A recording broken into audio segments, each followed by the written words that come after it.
바람 부는 겨울에도 따뜻하게 웃어주고 내 마음 쓸쓸한 날은 어느새 곁에 와서 기쁨의 불을 켜주는 꽃, 반세기를 동고동락한 동백꽃을 바라보며 나도 이젠 한 송이 동백꽃이 되어 행복하다.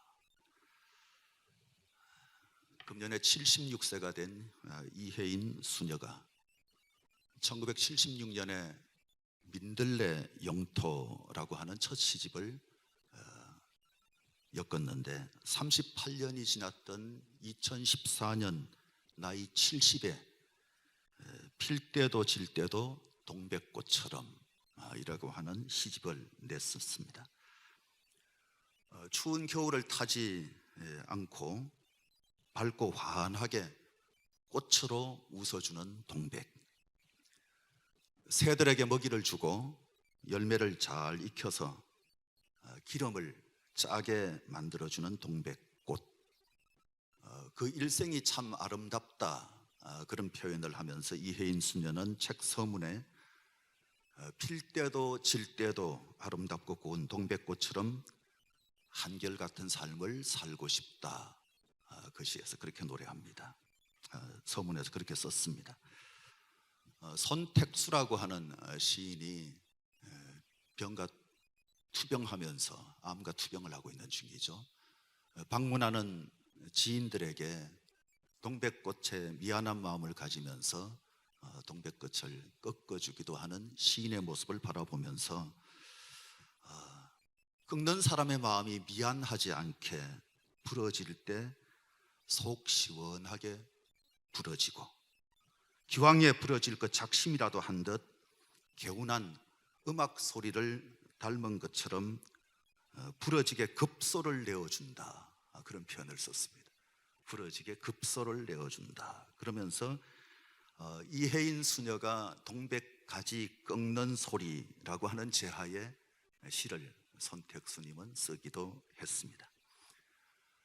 사무엘서를 읽으면서 사무엘은 꼭 동백꽃을 닮았다, 그런 생각을 해봤습니다. 한결같은 사람. 사무엘 어떤 면에서는 성경 속에 요셉처럼 그렇게 한결같은 모습. 요셉은 파란만장한 이야기가 많이 다뤄졌습니다만 사무엘은 그렇지는 않아요. 그러나 동백꽃 같은 분이다, 그런 생각이 들어요. 우리가 읽은 본문 12장에 사무엘이 늙었다라고 하는 이 표현이 나오는데, 이 늙었다는 표현이 세 번째 이어지고 있습니다. 8장 1절 말씀 가운데서 사무엘이 늙음에 그의 아들들을 이스라엘 사사로 삼으니, 그런 말씀이 나옵니다. 또 8장 5절 말씀에서 보소서 당신은 늙고 당신의 아들들은 당신의 행위를 따르지 아니하니, 그랬습니다. 그리고 오늘 우리가 읽지 않았습니다만 12장 2절 말씀에 나는 늙어 머리가 희어졌고, 그런 표현을 씁니다. 늙었다, 이 얘기가 이제 세 번째 등장한 겁니다. 그러니까 사무엘은 어떤 면에서 등장하자마자 늙었고 등장하자마자 퇴장한다, 그런 느낌이 들 정도로 아주 급속하게 사무엘이 등장했다가 좀 사라지는 듯한 그런 모습으로 나옵니다. 여기 늙었다고 하는 것은 사울 왕과 다윗 왕을 기름 붓는 이제 그 일을 다 할 수 없는 그런 지경은 아니었기에 늙었다 그렇게 말은 하면서 계속해서 사울 왕에게 기름도 부었고 또 장차 다윗 왕에게도 기름 부음을 행하는, 그게 사무엘의 역할입니다. 왕을 가르치기도 했고 선지자들을 기르는 그 일도 신실하게 늙었다는 표현 속에서도 계속 잘 감당하고 있는 모습이 두드러집니다. 통상 별로 많이 늙지도 않았는데 어떤 사람들이 내가 이제 늙었어 그럽니다. 어떤 데 보면 애들도 자기가 늙었다 그래요. 어제 60대 가지고 노인정에 가면 얘 왔니 그런대잖아요, 그죠? 그러면서 심부름 시키고 70도 명함 내밀기 힘들 정도로 고령화 시대가 됐죠. 늙었다, 내가 늙었다, 상투적인 거짓말처럼 그렇게 보이는 이 표현, 역설적으로 이 사무엘의 사명이 뭔가 하는 것을 보여주는 그런 표현이기도 합니다. 사무엘이 해야 될 핵심 사명은 세대 교체입니다.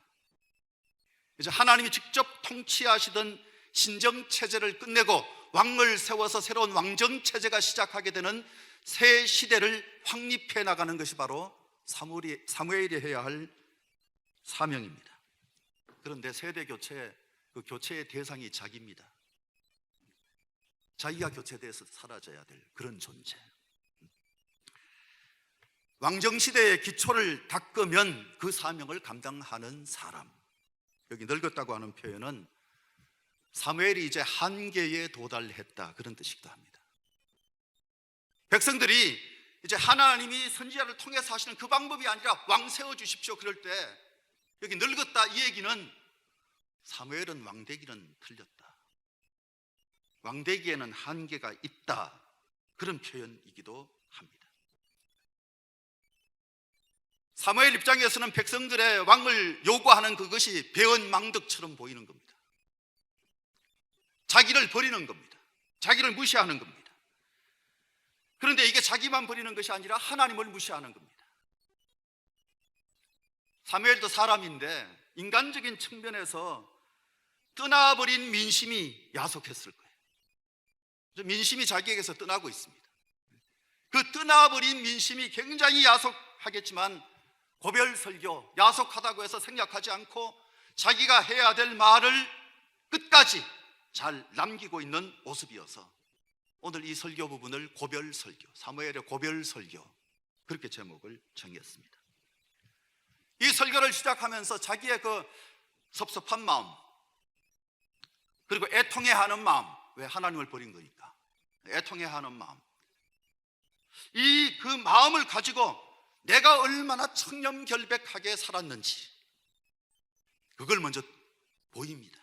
그리고 백성들에게 정직하게 묻습니다. 3절, 내가 누구의 소를 빼앗았느냐, 누구의 나귀를 빼앗았느냐, 누구를 속였느냐, 누구를 압제하였느냐, 내 눈을 흐리게 하는 뇌물을 누구 손에서 받았느냐. 사무엘이 이렇게 물으니까 백성들이 그런 적 없습니다, 그런 적 없습니다. 4절 말씀, 당신이 우리를 속이지 아니하였고 압제하지 아니하였고 누구의 손에서든지 아무것도 빼앗은 것이 없나이다. 말씀을 보면 이건 하나님도 인정하시고 백성들도 다 인정하는, 그래서 백성들이 그것 가지고 흠을 잡을 수 없는데 버림을 받은 겁니다. 사무엘은 아마 착잡했을 거예요. 백성들이 자기도 버리고 하나님을 배반하는 이 엄청난 상황. 그런데 삐지진 않았습니다. 통상 나이 들면 잘 삐진다 그러는데 우리 교회는 잘 삐지지 않기를 바랍니다. 우리 장로님 권사님들은 잘 삐치지 마시고 아무게 또 삐졌어 그런 소리가 없었으면 좋겠어요. 삐지는 것도 습관입니다. 그렇죠? 화해 잘하고 협조 잘하고 잘 웃고 감사하고 행복해하고 이거 다 습관입니다. 날마다 집콕하면서 죽겠다 그런 말들이 습관되지 말기를 바라고, 죽겠거든 나오세요. 한 바퀴 도세요. 도는 사람 많아요. 세상은 돌고 도는 인생. 사무엘이 삐지지 않았어요. 하나님이 주신 사명에 충실합니다. 그리고 미련 없이 통치권을 넘깁니다. 자기에게 있는 그 권력을 끝까지 사수하는 그런 사람이 아닙니다. 이제 상황이 바뀌었으면 넘길 줄 알아야 되는 거죠. 그게 기본이고 마땅히 해야 할 일입니다. 이 모습을 보면서 참 사무엘이 동백꽃과 같은 사람이구나, 그런 생각을 하게 된 겁니다. 멋있잖아요. 이제 사무엘의 고별 설교 내용을 좀 더 구체적으로 보면서 우리의 삶의 자세가 달라질 수 있기를 바랍니다. 우선 먼저 설교자인 사무엘의 모습을 좀 본다면 삶이 참 아름다운 사람이다. 첫 번째, 삶이 아름다운 사무엘. 기득권을 가지고 있는 사람인데 기득권에 연연하지 않습니다. 자기가 최초의 선지자이고 마지막 사사입니다. 최고의 권력자입니다. 유일한 지도자입니다. 지위와 명예와 권세를 한 몸에 다 지니고 있는 사람. 그래서 사울에게 왕으로 기름 부음을 행했던 그런 사람인데, 사울을 세우고 난 다음에 깨끗하게 그에게 물려주고 그를 이렇게 세워주는 그 역할을 하는 사무엘. 권력을 다 이양하고 힘을 실어주기 위해서 백성들 앞에 그를 부각시킵니다. 2절 말씀. 이제 왕이 너희 앞에 출입하느니라. 그동안은 자기가 출입했는데 왕이 출입하느니라. 보라, 나는 늙어 머리가 휘어졌고 내 아들들도 너희와 함께 있느니라. 그러니까 나나 내 아들이 무슨 역할을 하는 것이 아니라 이제는 왕의 시대가 시작됐다. 그러면서 그 왕을 백성 앞에 띄워주는 거예요. 그게 사무엘이 하고 있는 일입니다.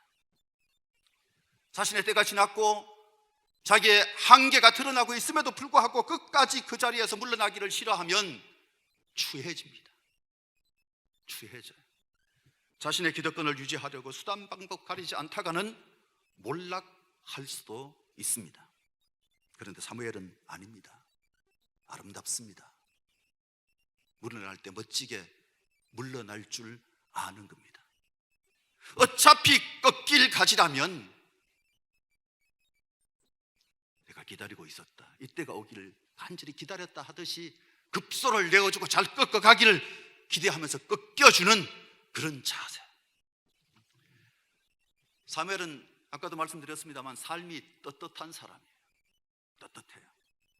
내가 누구의 소를 빼앗았느냐, 누구의 나귀를 빼앗았느냐, 누구 속였느냐, 누구 압제했느냐, 내 눈을 흐리게 하는 뇌물 받았느냐. 만일 그리하였으면 내가 그것을 너희에게 갚으리라. 만일 그리하였으면 내가 그것을 갚겠다. 그러니까 이건 한 점 부끄러움이 없었다는 거예요. 나는 한 점 부끄러움이 없는 삶을 살아왔다. 진실합니다. 정직하게 신실하게 잘 살아나온 뛰어난 하나님의 일꾼. 그게 바로 사무엘의 모습입니다. 그래서 백성들로부터 존경받은 지도자예요. 백성들로부터 존경받는 지도자. 사무엘이 백성들에게 자기 자신에 대한 비리 여부를 분명히 물었고, 백성들도 당신이 우리를 속이지 않았고 압제하지 않았고 누구의 손에 서든지 빼앗은 것 아무것도 없습니다. 그런 얘기를 하죠. 백성들을 다스릴 때도 자기 뜻대로 한 것이 아니라 하나님의 뜻대로 했어요. 하나님의 뜻대로 최선을 다했습니다. 사무엘이 사실 장기 집권한 사람입니다. 장기 집권했어요. 장기 집권했음에도 불구하고 청렴결백한 지도자로서 조금도 부족함이 없는 사람, 한 점 부끄러움이 없는 깨끗한 사람, 흐트러짐이 없어요.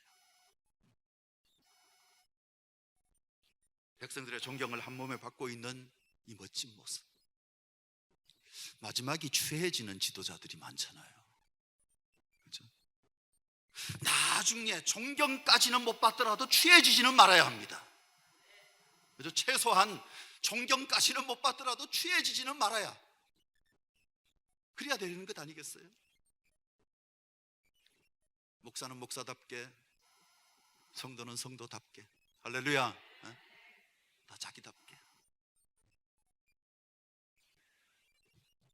이제 삶이 아름다운 이 사무엘이기 때문에 원래 삶이 뒷받침이 되면 메시지가 더 강할 것 아니겠어요? 사람들에게 잘 받아들여지지 않겠어요? 그런데 메시지가 명쾌합니다. 딱 한마디예요. 어떤 면에서는 딱 한마디라고 해도 틀린 말이 아니에요. 그 메시지의 핵심이 뭐냐? 하나님이 왕이시다. 할렐루야. 하나님만이 왕이시다. 설교는 이제 두 번째 대지로 넘어가는 거예요. 하나님만이 왕이시다. 사무엘서를 통해서 우리가 살펴봤습니다만 하나님이 눈에 안 보인다는 이유 때문에 이스라엘 백성들이 눈에 보이는 왕을, 주변 국가 보니까 다 그렇게 하니까 우리에게도 눈에 보이는 왕을 세워주십시오, 그런 요구를 했죠. 한번 해본 요구가 아니라 집요합니다.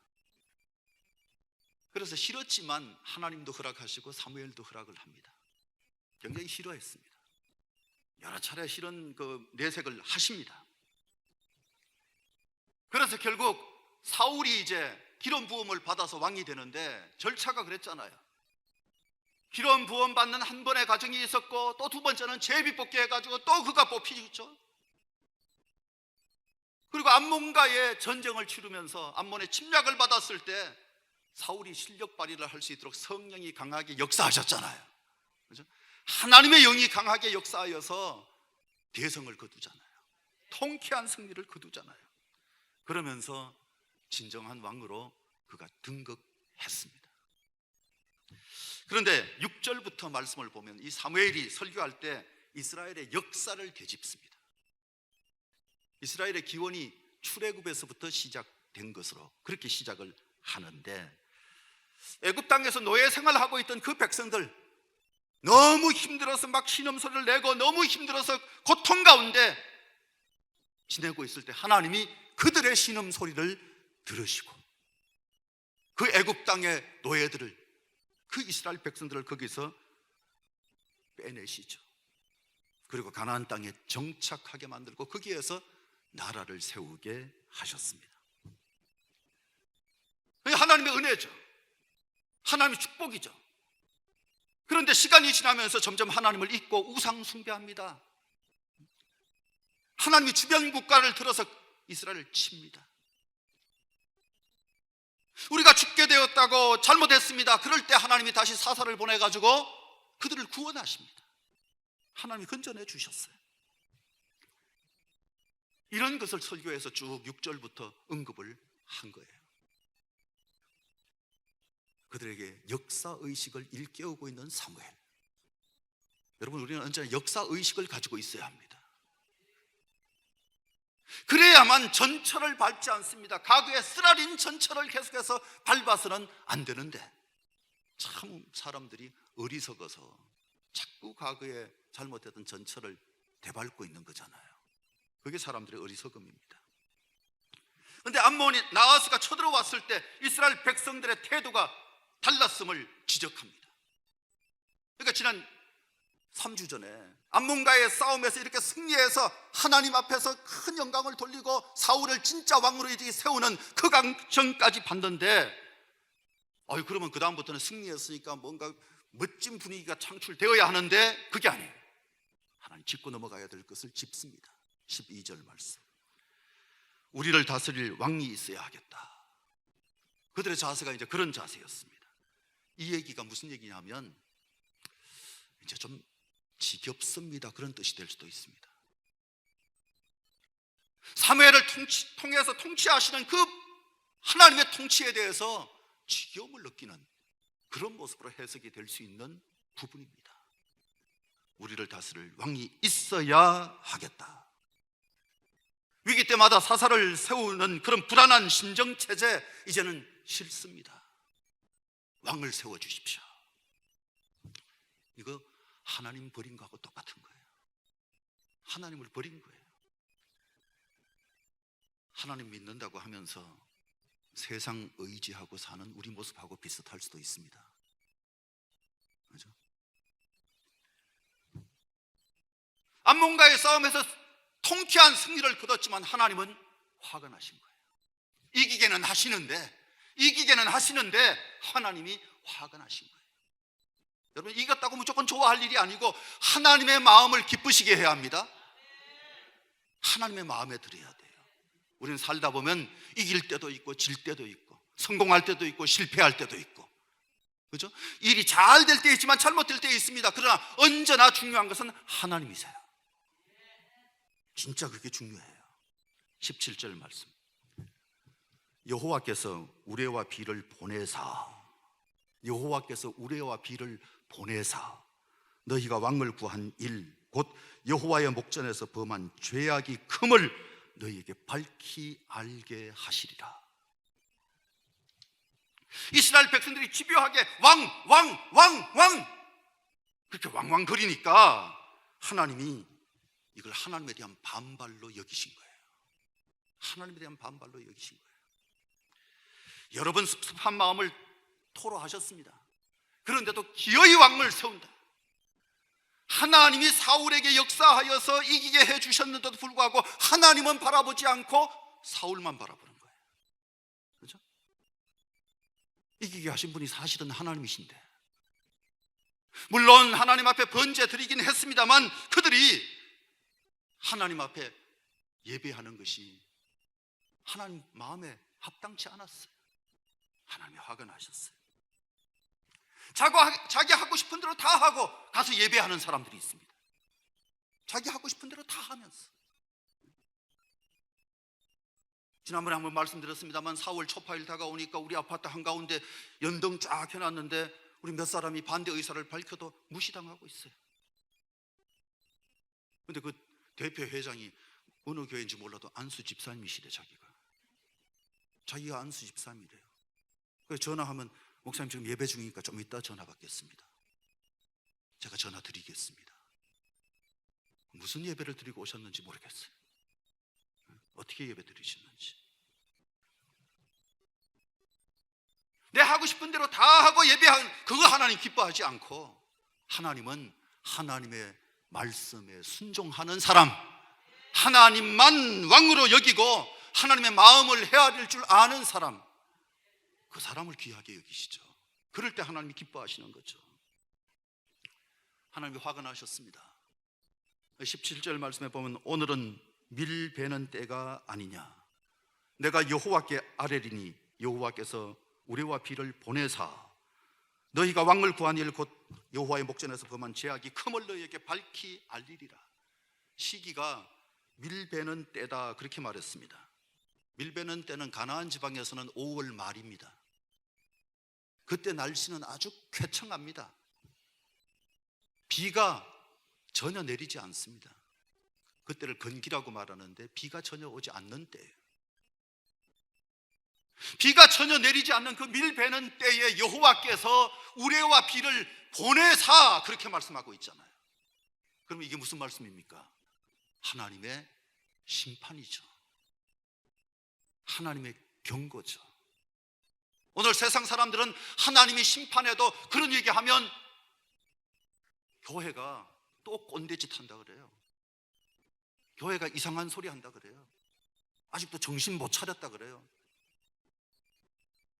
때로는 하나님의 경고로 받아들일 줄 알아야 되는데 세상은 하나님을 무시합니다. 그러나 우리는 하나님을 무시하지 않기를 바랍니다. 문제는 이스라엘이 하나님을 무시하고 있는 거예요. 하나님이 우레와 비를 그들에게 보내셨습니다. 그러니까 결국은 그들이 죄를 자복합니다. 19절 말씀, 우리가 우리의 모든 죄에 왕을 구하는 악을 더하였나이다. 자기들의 지금까지 죄도 인정하면서 그 죄에 왕을 구하는 악까지 더하였습니다. 그런 얘기를 하죠. 19절 앞부분에 보면 살려달라고 요구합니다. 모든 백성이 사무엘에게 이르되 당신의 종들을 위하여 당신의 하나님 여호와께 기도하여 우리가 죽지 않게 하소서. 하나님이 진노하시면 죽을 것 같은 그런 생각을 가졌어요. 죽을 줄은 알았어요.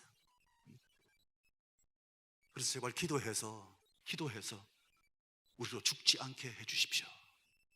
그런데 저 말씀을 잘 보시면 19절 말씀 다시 한번 띄워주세요. 잘 보시면 당신의 하나님 여호와께 기도하여, 그 부분이 혹시 눈에 안 들어오세요?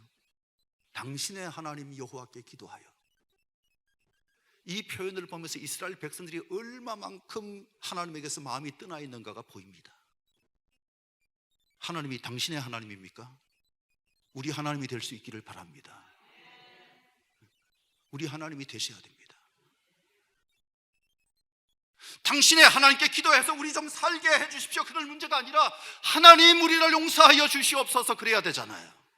하나님 부탁을 하더라도 우리 하나님께 선지자 당신이 좀 더 적극적으로 기도해 주시면 우리 기도빨보다가 선지자의 기도빨이 더 세잖아요. 뭐 이렇게 부탁할 수 있는 건데, 표현이 당신의 하나님께. 당신네 교회도 아니죠, 그죠? 우리 교회죠? 당신네 교회 아니잖아요. 그래서 교회를 말할 때 이 교회는 어쩌고 저쩌고 그런 표현이 썩 좋지가 않아요. 기도할 때도 이 교회가 변화될 수 있게 해달라고 막 이렇게 기도할 수 있습니다만, 그건 잘못하면 제3자적 입장에서 하는 것처럼 보일 수 있습니다. 이 교회가 아니라 우리 교회입니다, 그죠? 우리 교회. 하나님이 우리 하나님, 그게 바로 하나님을 나의 왕으로 인정하는 태도입니다. 하나님은 우리의 왕이십니다. 할렐루야. 한번 따라해보세요. 하나님은 나의 왕이십니다. 할렐루야. 마스크 썼기 때문에 뭐 해도 침 하나도 안 튀어요. 근데 평소에도 우물우물 하는데 마스크 쓰니까 더 우물우물하게 되죠. 이제 하나님이 우리의 왕이십니다. 그 설교를 하시고 덧붙여서 나는 이제 퇴장하는데, 나는 이제 은퇴하는데, 나는 이제 물러서는데, 그런데 잘하기 바란다, 이것으로 끝난 것이 아니라 나는 이제 기도하는 것을 쉬는 죄 범하지 않겠다. 결코 기도를 쉬는 죄를 범하지 않을 것이다. 이게 장래에 자기가 나라를 위해서 더 협조하겠다, 그런 뜻이에요. 이게 이스라엘을 향한 사랑입니다. 사무엘이 뭘 기도하겠어요? 지금 여기서 백성들 앞에서 하는, 내가 기도 쉬는 죄를 범하지 않겠다, 기도 계속하겠다, 이 얘기를 할 때 무슨 기도하겠다고 얘기하겠어요? 나라를 위한 기도를 하겠다. 이게 바로 이스라엘을 향한 사무엘의 사랑입니다. 이스라엘을 향한 사무엘의 사랑이에요. 우리는 나라 사랑하는 이런 기도하는 자세 배워야 할 줄로 믿습니다. 어떨 때 보면 목사도 교인도 대한민국 사람들은 너무 정치적이에요. 이번 총선 때도 과도하게 정치 참여한 분들은 좀 회개하셨으면 좋겠어요. 꼭 해야 할 도리 정도는 하되 지나친 것은 안 됩니다. 지나친 것은 안 됩니다. 그럴 필요가 또 없어요. 우리 본분을 잘 지키는 게 더 중요하니까, 훨씬 더 중요한 거니까. 그런데 한국 교회는 좀 과도한 편향적 정치 성향을 가지고 있다 하는 비판을 받고 있는 것도 우리는 무시할 수 없습니다. 그건 고쳐야 되죠. 잘못된 거죠. 우리는 하나님이 복 주시는 삶을 잘 사는 나라 되게 그렇게 만들어 가야 합니다. 세상 사람들은 종교에 대해서 별로 좋게 생각하지 않는 사람들이 굉장히 많아지는 그런 추세입니다만,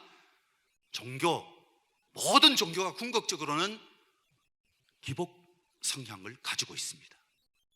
우리가 기복 종교 되어서는 안 되겠지만, 복을 제시하는 것이 아니면 종교가 아닙니다. 복 받는 길을 제시하지 않으면 종교가 아닌 거예요. 불교에서는 인연의 사슬을 벗어나 해탈의 경지에 이르면 복 받는다, 그렇게 말하잖아요. 무교에서는 정성을 들이고 헌신하면 복이 주어진다, 그렇게 말하는데, 우리 기독교는 하나님의 말씀에 순종하면 복 받는다. 아멘. 하나님의 말씀에 순종하면 복 받는다. 우리가 기도하고 우리가 헌신하고 우리가 하나님 앞에 예물 드리는 것보다 앞서서 순종하는 게 더 중요합니다. 순종해야 기도도 의미가 있고, 순종해야 헌신도 의미 있고, 순종해야 헌금도 의미가 있습니다. 그러니까 매주 꼬박꼬박 온라인 헌금해 주시는 분들도 계시던데 참 열심히 그렇게 해주셔서 감사합니다. 또 예배를 못 드리게 되기 때문에 제 초등학교 친구들에게도 그 온라인 예배 주소를 보내드렸더니 이 친구들이 또 헌금 보내온 사람들도 있어요. 친구들한테 헌금 달라고 보낸 건 아니었는데 고마워 친구. 오늘도 아마 듣고 있을 거예요. 헌금하면 복 받아. 우리 신기중앙교회 교인들이 열심히 저 초등학교 친구들을 위해서도 기도해 주십시오. 친구들에게 많이 보냈어요. 열심히들 보고 있어요. 본지 안 본지 그 다음에 다시 들어가 보면 일자 쓰여 있으면 안 본 거야. 그래서 본지 안 본지 제가 다 보고 있어요. 기도하면서 우리 친구들, 믿지 않는 친구들은 예수 믿었으면 좋겠다 하는 마음 가지고 계속 보내고 있는 거예요. 이스라엘의 대표적인 두 가지 계약이 있습니다. 시내산 계약과 다윗 계약이죠. 시내산 계약은 율법에 대한 순종을 매개로 하나님과 맺었던 계약이고, 다윗은 다윗 왕조의 영원한 보존을 약속하는 계약이었습니다.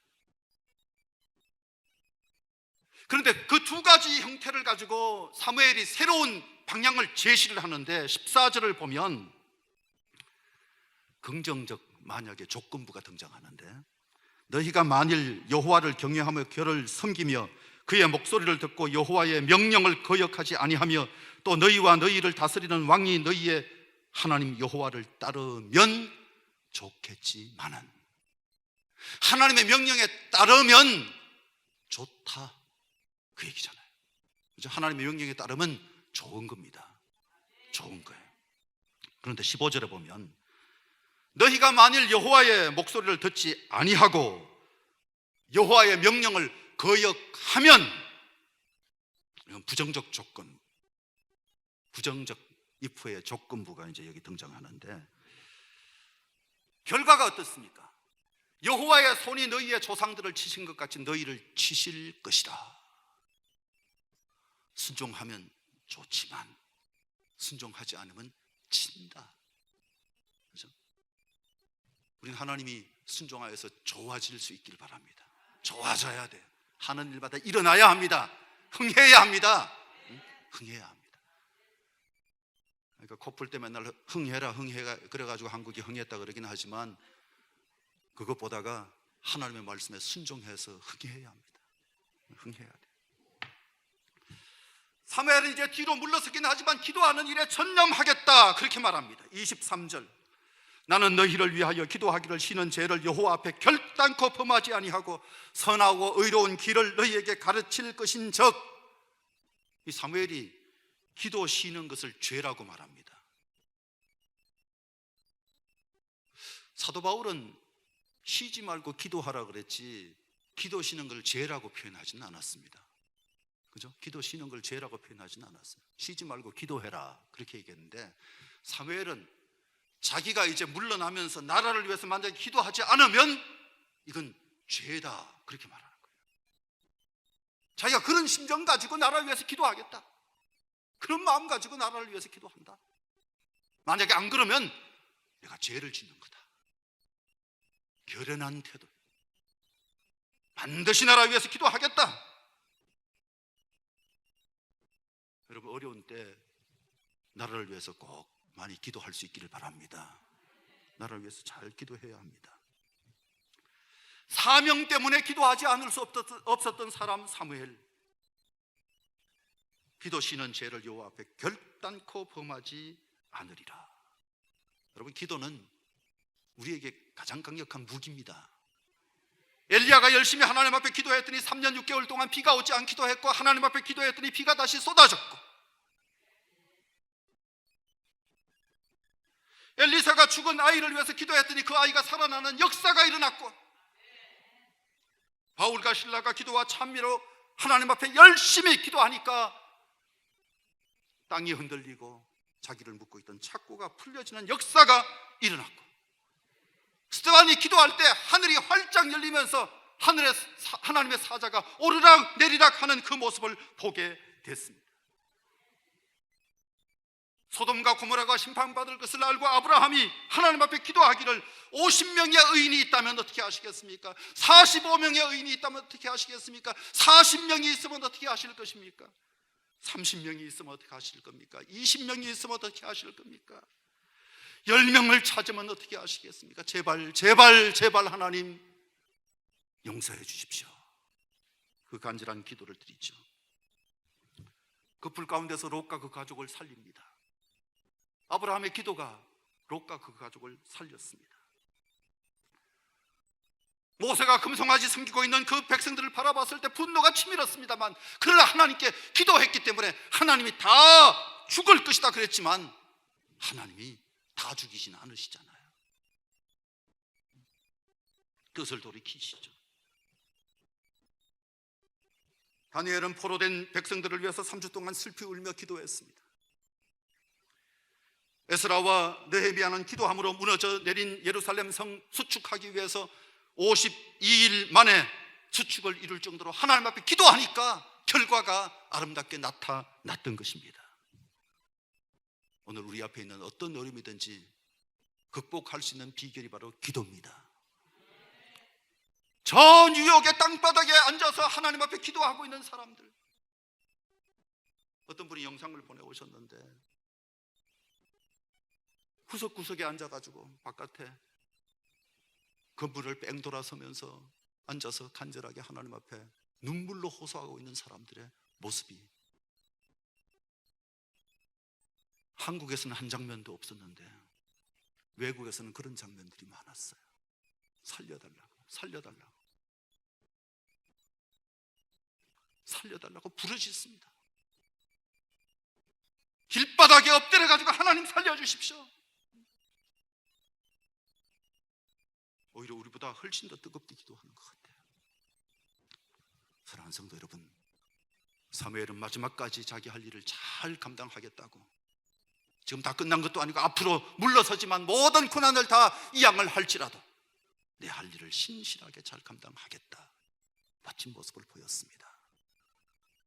점점 더 나이가 많이 들어가고 점점 더 약해져가는 그런 모습이라 할지라도 끝까지 우리가 해야 할 일을 잘 감당하여서 꼭 하나님께 영광을 돌리고 더 복된 나라 만들고 더 교회 부흥의 모습을 이루어가는 저와 여러분이 될 수 있기를 주의 이름으로 축복합니다. 할렐루야. 기도하겠습니다. 하나님, 우리 한국을 축복해 주셔서 감사합니다. 우리도 큰 어려움이 있었지만 이제 그 어려움에서 많이 벗어날 수 있도록 코로나 감염에서 벗어나는 치료법의 최일선에 서서 전 세계에 영향력을 끼치는 그런 나라가 될 수 있게 해주셔서 감사합니다. 이제 속히 종식될 날도 오게 하여 주시고 예배가 정상화될 수 있게 하여 주시옵소서. 특별히 예배 드리지 않고 가정에서 지내는 것이 습관되지 말게 하여 주옵시고 이제 더욱더 하나님께 가까이 다가서는 저희가 될 수 있게 도와주시옵소서.